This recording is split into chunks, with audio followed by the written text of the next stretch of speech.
Seigneur, ta parole est grande, elle demeure à jamais. Ta parole est infaillible, rien ne peut la supprimer. Bienvenue, chers téléspectateurs, je vous souhaite la bienvenue ainsi qu'à tous nos téléspectateurs dans le monde entier dans un nouvel épisode de notre émission quotidienne d'études toute la Bible. Nous sommes arrivés dans notre étude du livre du Lévitique, le 3e livre de la Bible, au chapitre 3. Le sujet du chapitre 3 est le sacrifice de communion. Nous étudions toujours les sacrifices et les offrandes qui accompagnaient l'époque de la loi et qui se sont tous accomplis dans la personne du Christ, le grand sacrifice qui est venu accomplir l'œuvre sur la croix. Nous avons appris dans le dernier épisode au chapitre 2 que l'offrande de farine parlait de l'humanité du Christ, de la vie du Christ qui a satisfait Dieu avant la croix. Aujourd'hui, nous parlerons du sacrifice de communion. Qu'est-ce que le sacrifice de communion? Quel est son contenu? Quels sont ses détails? Quelle est la différence entre lui et le reste des sacrifices? Et à quelle personne et œuvre faisait-il référence? Permettez-moi au début de l'épisode d'accueillir notre invité, le frère Youssef Riyad. Bienvenue, frère Merci, Youssef. frère Riyad. Bienvenue à nos invités aussi, soyez les bienvenus. Frère Youssef, permettez-moi de lire le chapitre 3 et de revenir vers vous avec une question. Allez-y. Lorsque quelqu'un offrira à l'Éternel un sacrifice de communion, s'il offre du gros bétail, mâle ou femelle, il l'offrira sans défaut devant l'Éternel. Il posera sa main sur la tête de la victime et l'égorgera à l'entrée de la tente de la rencontre. Les prêtres, les descendants d'Aaron, verseront le sang sur tout le pourtour de l'autel. De ce sacrifice de communion, il offrira en sacrifice parlé par le feu pour l'Éternel la graisse qui couvre les entrailles et toute celle qui y est attachée, les 2 rognons et la graisse qui les entoure, qui couvre les flancs, et le grand lobe du foie qu'il détachera près des rognons. Les descendants d'Aaron brûleront cela sur l'autel par-dessus l'holocauste qui sera sur le bois mis au feu. C'est un sacrifice passé par le feu dont l'odeur est agréable à l'Éternel. S'il offre du petit bétail mâle ou femelle en sacrifice de communion à l'Éternel, il l'offrira sans défaut. S'il offre en sacrifice un agneau, il le présentera devant l'Éternel. Il posera sa main sur la tête de la victime et l'égorgera devant la tente de la rencontre. Les descendants d'Aaron en verseront le sang sur tout le pourtour de l'autel. De ce sacrifice de communion, il offrira en sacrifice passé par le feu pour l'Éternel la graisse, la queue entière qu'il séparera près de l'échine, la graisse qui couvre les entrailles et toute celle qui est attachée, les 2 rognons et la graisse qui les entoure, qui couvre les flancs et le grand lobe du foie qu'il détachera près des rognons. Le prêtre brûlera cela sur l'autel, c'est l'aliment d'un sacrifice passé par le feu pour l'Éternel. Si son offrande est une chèvre, il la présentera devant l'Éternel. Il posera sa main sur la tête de sa victime et l'égorgera devant la tente de la rencontre. Les descendants d'Aaron en verseront le sang sur tout le pourtour de l'autel.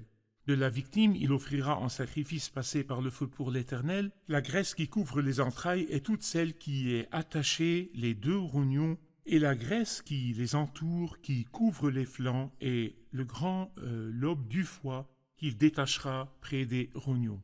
Le prêtre brûlera cela sur l'autel. Toute la graisse est l'aliment d'un sacrifice passé par le feu, dont l'odeur est agréable à l'Éternel. C'est une prescription perpétuelle pour vous, au fil des générations, partout où vous habiterez, vous ne mangerez ni graisse ni sang. Il y a beaucoup de détails sur lesquels nous devons nous arrêter, mais en principe, donnez-nous une idée générale sur les sacrifices sanglants et la différence entre chaque sacrifice et l'autre. Eh bien, comme nous l'avons compris, il y a 5 offrandes différentes. Nous pouvons les diviser soit en 4 plus 1, soit en 3 plus 2. 4 plus 1, ça veut dire 4 sacrifices sanglants, à savoir l'Holocauste, le sacrifice de communion, notre sujet d'aujourd'hui, le sacrifice pour le péché et celui de culpabilité. Ce sont les 4 sacrifices sanglants. Et l'offrande de farine, l'offrande non sanglante, qui nous parle non de la mort du Christ, mais de la vie du Christ.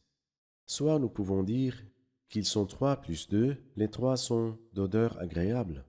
Des offrandes de dévotion, de prosternation devant Dieu, lorsque je me rappelle ce qu'était le Christ lorsqu'il est mort sur la croix pour la gloire de Dieu, comme nous le voyons dans l'Holocauste, et ce qu'il était dans sa vie pour le rassasiement et la joie du cœur du Père. Les cieux se sont ouverts pour lui, mon Fils bien-aimé qui a toute mon approbation. Donc, ce sont les sacrifices d'odeur agréable ou les offrandes d'odeur agréable. tandis que le sacrifice pour le péché et le sacrifice de culpabilité nous rappellent en fait les péchés de l'homme. Et bien sûr, dans ces sacrifices, il ne peut rien y avoir d'agréable parce que Dieu est saint et déteste absolument le péché. Bien sûr, toutes ces odeurs agréables diffèrent des deux offrandes où il y avait le péché et la culpabilité. Ces odeurs Oui. agréables sont facultatives. Oui. Mais pour le péché et la culpabilité sont obligatoires. Exactement. Parfait. Donnez-nous une idée sur l'angle de l'œuvre du Christ sur la croix dont parle chacun de ces sacrifices. En fait, il serait peut-être bon de mentionner pourquoi nous trouvons cet ordre particulier des 5 sacrifices ou bien des 5 offrandes. En fait, si nous examinons nos propres besoins, l'ordre serait inversé. Alors donc, il ne considère pas l'homme et ses besoins et ses exigences, mais considère plutôt Dieu et son appréciation de l'œuvre du Vous voulez Christ, dire que si nous considérons les besoins de l'homme, son premier besoin est d'un sacrifice de culpabilité. parce qu'il reconnaît ses fautes et Oui, iniquités. moi j'ai commis beaucoup de péchés, comment m'en débarrasser? Mais le premier sacrifice était l'Holocauste. Exactement. D'abord le sacrifice de culpabilité. Et quand je suis délivré de mes iniquités et que je sais que mes péchés ont été pardonnés, je découvre quelque chose d'autre, je découvre une nature déchue en moi. Et je sais que notre Seigneur a aussi réglé cette Le question, sacrifice pour le péché. sacrifice pour le péché. Et puis vient la communion avec Dieu. Je marche par ordre, ce dont moi je fais l'expérience de l'homme croyant. Et après avoir retrouvé ma communion avec Dieu, je commence à apprécier la vie du Christ, et finalement je saurai que quand le Christ est mort, ce n'était pas juste pour mon péché, mais il est mort en premier lieu afin de glorifier Dieu. Dans l'Évangile de Jean chapitre 13 verset 31, le Christ dit « Maintenant la gloire du Fils de l'homme a été révélée, et la gloire de Dieu a été révélée en lui. » Alors donc, l'Holocauste contient une gloire pour Dieu lorsque le Christ est mort sur la croix. Alors, en un mot, je dis que le sacrifice de culpabilité s'occupe de mes fautes et de mes péchés devant le gouvernement de Dieu. Par ailleurs, le sacrifice pour le péché parle de la nature corrompue qui est en moi, en contraste avec la nature de Dieu, alors que le sacrifice de communion nous parle du cœur de Dieu, et je suis en communion avec Dieu. L'offrande de farine, bien sûr, ne parle pas de la mort du Christ, mais elle parle plutôt de sa vie. Et finalement, l'Holocauste qui nous parle en fait des desseins de Dieu, lorsque le Christ est mort afin de glorifier Dieu et afin de lui rendre le double de ce que nous avons volé de la respectabilité de la gloire de Dieu. Vous avez dit que l'ordre, selon l'expérience de l'homme, commence par le sacrifice de culpabilité, Oui. puis pour le péché, puis le Oui. sacrifice de communion, jusqu'à Très ce qu'il bien. arrive à l'Holocauste. Exactement. Mais l'ordre biblique, là, commence par les droits de Dieu, la Exactement. portion de Dieu. L'appréciation de Dieu L'appréciation pour de cela. Dieu de l'œuvre du Christ sur la C'est croix. vrai. Merci frère Youssef, nous prenons une pause et puis reviendrons pour une question.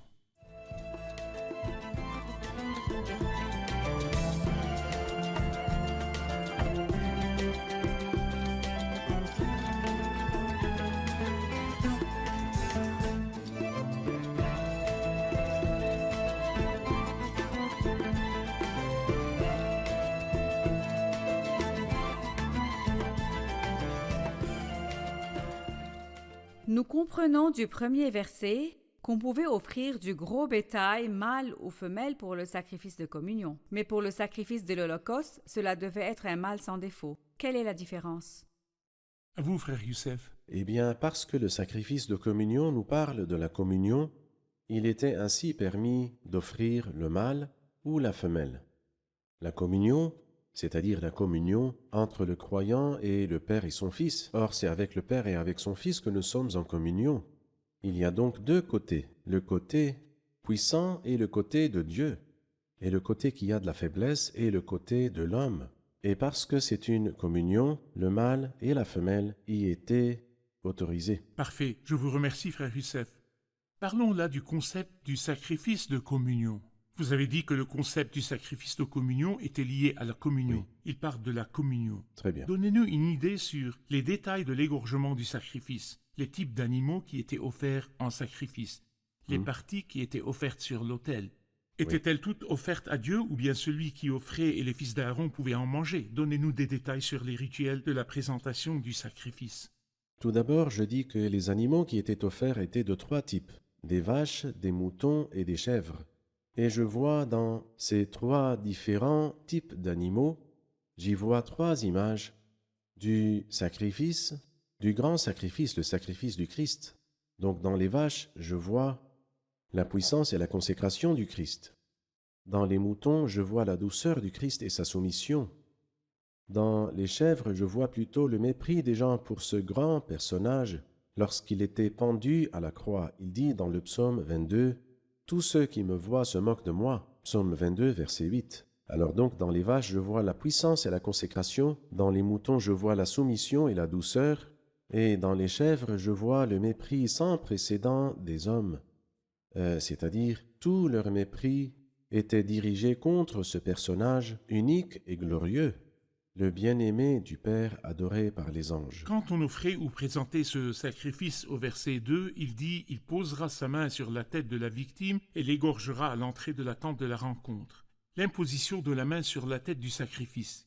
Qui voyez-vous? En fait, c'est très important. Et dans les sacrifices, la main était toujours posée.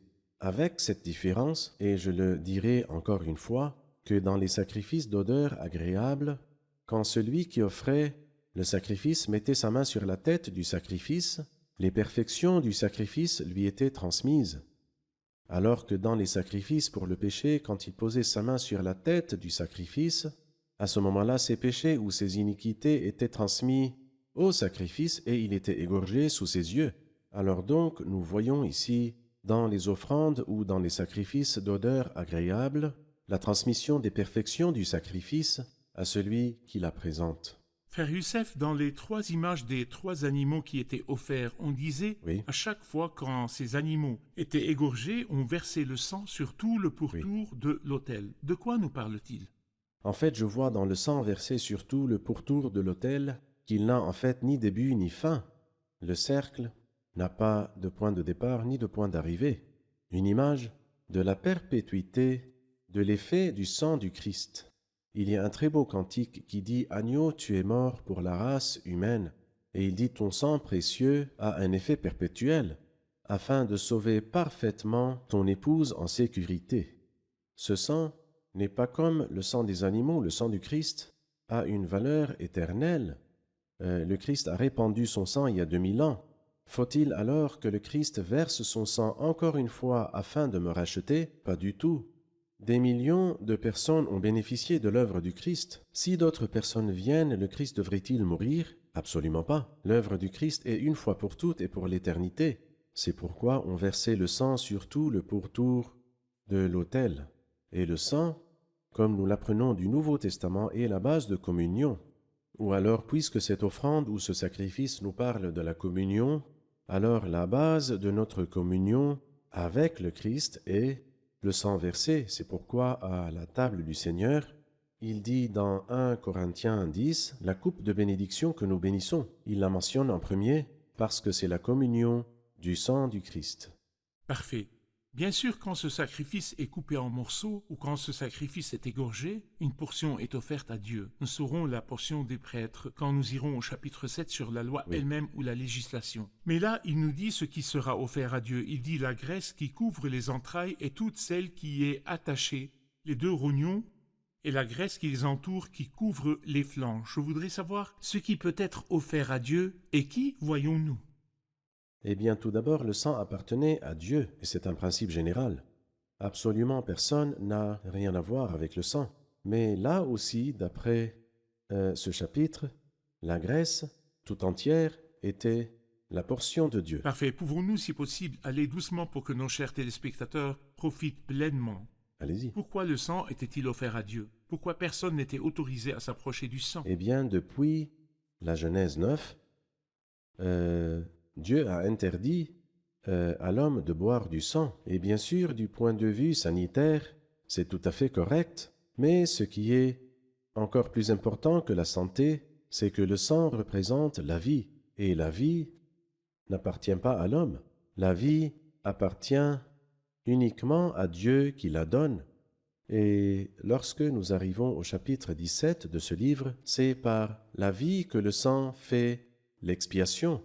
Alors, c'est pourquoi je vous l'ai donné sur l'autel afin qu'il serve d'expiation pour vos âmes. Alors donc le sang est la portion de Dieu seul, et absolument personne n'est autorisé à le boire. Mais de quoi nous parle la Grèce? Eh bien, la Grèce nous parle de l'énergie intérieure. Le Christ avait une énergie intérieure, et cette énergie était entièrement à Dieu. Et quand il était encore petit garçon, lorsque, je ne dirais pas qu'il fut perdu par la C'est eux qui bienheureuse furent Marie, perdus par lui. c'est eux qui furent perdus, c'est vrai. Elle le lui a reproché et lui dit « Pourquoi as-tu agi ainsi avec nous ?» Mais il n'avait absolument rien fait, il était assis au temple à sa place. Sa réponse était fantastique, il lui répondit « Ne saviez-vous pas qu'il faut que je m'occupe des affaires de mon Père ?» Alors donc toute son énergie était offerte à Dieu. Parfait. Après avoir cité les parties qui étaient offertes à Dieu, il dit au verset 5, « Les descendants d'Aaron brûleront cela sur l'autel, par-dessus l'holocauste qui sera sur le bois. Mis au feu, c'est un holocauste d'odeur agréable à l'Éternel. » Quelle est la relation entre ce qui est offert du sacrifice de communion et l'holocauste qui est sur le bois? Eh bien, si le sacrifice de communion nous parle d'action de grâce ou de prosternation, la prosternation est basée sur l'holocauste. C'est-à-dire, puisque le Christ s'est offert lui-même à Dieu comme holocauste et sacrifice d'odeur agréable, nous pouvons nous-mêmes offrir la prosternation représentée ici par le sacrifice de communion. Et cela nous parle aussi de la communion sur la base de la mort du Christ pour nous. Frère Youssef, mais il nous faut comprendre davantage le sens du mot « les descendants d'Aaron brûleront cela ». Oui, eh bien, j'aimerais faire une sorte de contraste ou de comparaison entre deux expressions dans les sacrifices. Lorsqu'il nous parle de sacrifices d'odeur agréable comme l'Holocauste par exemple, et le sacrifice de communion, il parle de brûler. Tandis que quand il parle des sacrifices qui ont rapport avec le péché, le sacrifice pour le péché, le sacrifice de culpabilité, il dit que le sacrifice est incinéré à l'extérieur du camp. Il y a une différence entre l'incinération, qui représente la colère de Dieu, le feu, qui se pose et s'installe sur le péché, parce que le péché est extrêmement détestable aux yeux de Dieu, alors que pour le sacrifice de communion et pour l'Holocauste, là on brûlait un sacrifice d'odeur agréable, qui réjouissait le cœur de Dieu. Mais le péché ne peut en aucun cas mettre aucune joie dans le cœur de Dieu, c'est pour cela qu'il était incinéré, alors que l'Holocauste et le sacrifice de communion étaient brûlés. Merci, nous prenons une pause, puis reviendrons pour une question.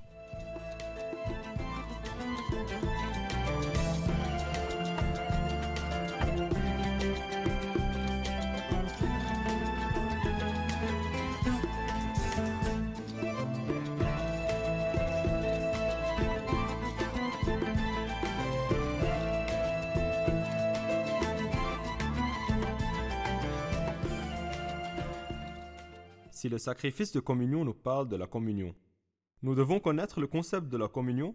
Le rassemblement de tout groupe est-il considéré comme une communion ou quoi? À vous, frère Youssef. En réalité, si nous passons au chapitre 7 de ce livre du Lévitique qui nous parle de la loi du sacrifice de communion, nous trouverons alors que tout rassemblement n'est pas une communion, mais ce devrait être un rassemblement basé sur l'œuvre du Christ sur la croix. C'est la communion selon le concept biblique. Alors il nous dit dans le verset 18, « Dans le cas où quelqu'un mangerait de la viande de son sacrifice de communion le 3e jour, il ne sera pas accepté. Il ne sera pas porté au compte de celui qui l'a offert, et pas seulement ça, ce sera une chose infecte. Pourquoi une chose infecte? Parce que au 3e jour, elle n'est pas liée à l'égorgement qui a eu lieu le 1er jour. Et c'est pour cela que chacune des communions devrait être uniquement basée sur l'œuvre du Christ sur la croix. Qu'est-ce que la communion? Nous lisons par exemple dans la première épître aux Corinthiens, il dit « Dieu est fidèle, lui qui vous a appelé à vivre en communion avec son Fils Jésus-Christ, notre Seigneur. » Et dans la première épître de Jean, « Or c'est avec le Père et avec le Fils que nous sommes en communion. » Cela signifie que nous sommes en communion avec le Père et avec le Fils, et nous sommes en communion les uns avec les autres, et je pense que les plus grandes images de la communion, nous les voyons à la table du Seigneur. À la table du Seigneur, le Père prend plaisir à notre réunion, et le Christ prend plaisir lorsque nous sommes rassemblés autour de lui, et nous, en mémoire de toi, nous déjeunons ensemble. C'est tout comme le sacrifice de communion. Le Père, Dieu a une portion dans ce sacrifice, Le prêtre qui l'a offert a une portion dans ce sacrifice, celui qui a offert le sacrifice et ses amis ont une portion, comme nous allons le comprendre plus en détail dans le chapitre 7 lorsqu'il nous parle de la loi du sacrifice de communion. Frère Youssef, il est bon de se focaliser sur ces choses et d'apprendre de la parole de Dieu, Oui. car bien souvent, les églises et les lieux de culte se transforment en clubs sociaux. Oui, Les membres de l'église y vont pour passer le temps, pour s'amuser et pour manger oui, et boire et jouer, et ils viennent vous dire que c'est une communion. Mm. Tous les rassemblements ne sont pas une communion. Non. La communion, dans son sens que nous apprenons du sacrifice de communion, et que Dieu a une portion dans le sacrifice, celui qui offre le sacrifice a une portion, Mm. et les prêtres ont une portion, il y a un aliment c'est juste. que tout le monde partage. Quand nous et Dieu, nous nous nourrissons d'un seul aliment, qui est le Christ, c'est la communion. Exactement. Il est bon que les croyants se réunissent à n'importe quel moment, mais quand ils s'assoient et parlent de la personne du Christ, et qu'ils offrent la personne du Christ à Dieu le Père, et qu'ils pensent à lui, il y aura un dénominateur commun entre eux et Dieu le Père. C'est ça la Très bien. communion. Car si les églises se transforment en clubs sociaux pour se divertir au lieu du monde, au lieu des clubs sociaux du monde, là on peut dire que le monde est donc entré de l'extérieur à l'intérieur. C'est juste. Dans ce cas, l'église n'est C'est plus juste. une église. Revenons au sacrifice de communion.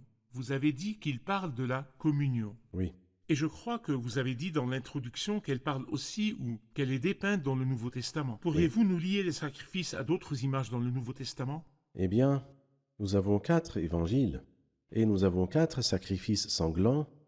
Et ce qui est merveilleux, c'est que ces 4 évangiles nous parlent justement de ces 4 sacrifices sanglants, surtout dans la mort du Christ, c'est-à-dire l'évangile de Matthieu nous parle du sacrifice de culpabilité. L'évangile de Marc nous parle du sacrifice pour le péché, et c'est pourquoi nous ne trouvons que dans ces 2 évangiles le cri du Christ « Mon Dieu, pourquoi m'as-tu abandonné? Pourquoi a-t-il été abandonné? Parce qu'il était porteur de péché et porteur d'iniquité. » Quant à l'évangile de Luc, il nous parle du sacrifice de communion. Et finalement, l'évangile de Jean nous parle de l'Holocauste. Et vous remarquerez que dans l'évangile de Jean, il ne fait pas du tout mention ni de sa prière dans le jardin de Gethsémanée, ni des heures de ténèbres. Pourquoi? Parce que cela est lié au péché, alors que la mort du Christ, en tant qu'Holocauste, elle n'appartient qu'à Dieu. C'est pourquoi il n'y a aucune mention dans l'évangile de Jean des heures des ténèbres, ni du jardin de Gethsémanée. Par contre, nous voyons cela dans les 3 autres évangiles. C'est en fait la splendeur de la Bible sainte. Chaque évangile Parfait. nous parle d'un de ces 4 sacrifices. C'est la relation entre les sacrifices et les 4 Oui. évangiles. Mais la relation entre les sacrifices et les autres parties de la Bible, comme les psaumes par exemple, y a-t-il des psaumes qui sont en accord avec les sacrifices? Oui, il y a également 4 psaumes qui nous parlent de la mort du Christ, et ces 4 psaumes aussi en particulier correspondent ou sont en accord avec les 4 sacrifices. Alors je m'explique. Le psaume 22 nous parle du sacrifice pour le péché, et le psaume 69 nous parle du sacrifice de culpabilité, le psaume 118 nous parle du sacrifice de communion, et le psaume 40 nous parle de l'Holocauste. Donc nous avons 4 psaumes qui correspondent aux 4 sacrifices dont nous parle le livre du Lévitique. Que les téléspectateurs ne sentent pas que nous disons des choses sans preuve. Donnez-nous juste un échantillon. Si nous prenons le psaume 40, comment correspond-il à l'Holocauste? Un verset du psaume 40 qui dit que c'est l'ambiance de l'Holocauste. Eh bien, en fait, si nous ouvrons au psaume 40, nous trouverons cette phrase qui se répète, ou plutôt qui s'y trouve, et vous remarquez que quand le verset a été cité dans le livre, ou plutôt l'épître aux Hébreux, il n'a pas mentionné cette phrase, car là, elle parle de l'Holocauste. Quelle est cette phrase? Il dit ces paroles, « Tu ne désires ni sacrifice ni offrande, mais tu m'as ouvert les oreilles. Alors j'ai dit, me voici, je viens. » Dans le rouleau du livre, il est écrit à mon sujet, « Pour faire ta volonté, mon Dieu, et c'est ce que je désire, et ta loi est gravée au fond de mon cœur. » Où est-ce que le Christ a accompli la volonté de Dieu avec joie, si ce n'est dans l'Holocauste? Et c'est ce que nous lisons ici dans le psaume 40, quand le verset a été cité dans Hébreux chapitre 10, et là-bas il parlait du sacrifice pour le péché. Il n'a pas dit « pour faire ta volonté, mon Dieu, c'est ce que je désire », mais il a dit « pour faire ta volonté, ô Dieu ». Parfait. Vous nous avez appris que le sacrifice de communion parle de la communion et que c'est le seul sacrifice où Dieu a une portion et celui qui offre le sacrifice a une portion et Aaron et ses fils ont une portion. Tout le monde mange du même aliment. Oui. Où trouve-t-on dans les évangiles du Nouveau Testament, surtout par exemple dans l'évangile de Luc, une image qui nous parle du sacrifice de communion, à savoir cette communion? Les images les plus merveilleuses de la communion, nous la trouvons dans Luc 15. Luc 15 qui est le chapitre le plus connu peut-être dans la Bible tout entière. Le chapitre 15 de Luc qui contient 3 paraboles, ou une parabole tripartite, comme certains aiment à le dire. Dans la 3e parabole, qui est la parabole du fils qui est revenu, « Amenez le veau qu'on a engraissé, mangeons et réjouissons-nous, car mon fils que voici était mort et il est revenu à la vie. Il était perdu, il est retrouvé. » Le père s'assoit avec le fils qui est revenu et mange tous les deux du veau gras. Je pense que c'est une image claire. Ils se nourrissent du sacrifice, le père avec le pécheur qui est revenu. Et c'est exactement ce qui arrive dans le sacrifice de communion. J'ajoute à cela que la rupture du voile, et ceci dans l'évangile de Luc, diffère de celle de Matthieu et Marc, et n'est pas du tout mentionnée dans l'évangile de Jean. Dans les évangiles de Matthieu et de Marc, il est dit que le voile du temple se déchira du haut jusqu'en bas, alors que dans l'évangile de Luc, par son milieu, comme s'il voulait nous dire, nous avons la possibilité d'entrer par la grande route dans la présence même de Dieu, car c'est une communion. Et peut-être le seul évangile qui nous parle du repentir du voleur repenti et de son acceptation par le Christ est l'évangile de Luc, qui nous parle justement du Christ comme d'un sacrifice de communion. Je vous remercie, frère Youssef, nous sommes arrivés à la fin de l'épisode. Que le Seigneur vous bénisse. Qu'avons-nous appris de l'épisode d'aujourd'hui?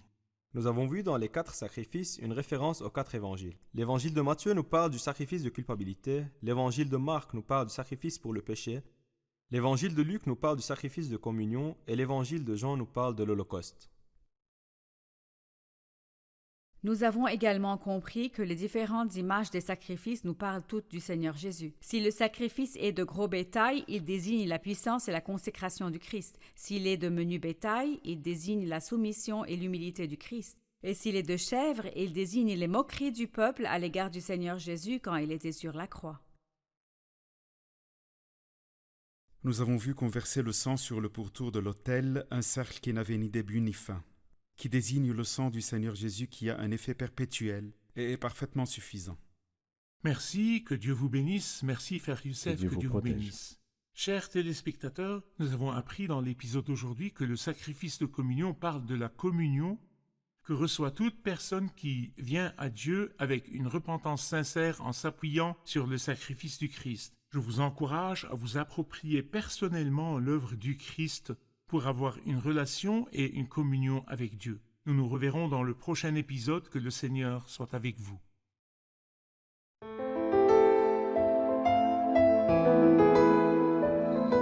Seigneur, ta parole est grande, elle demeure à jamais.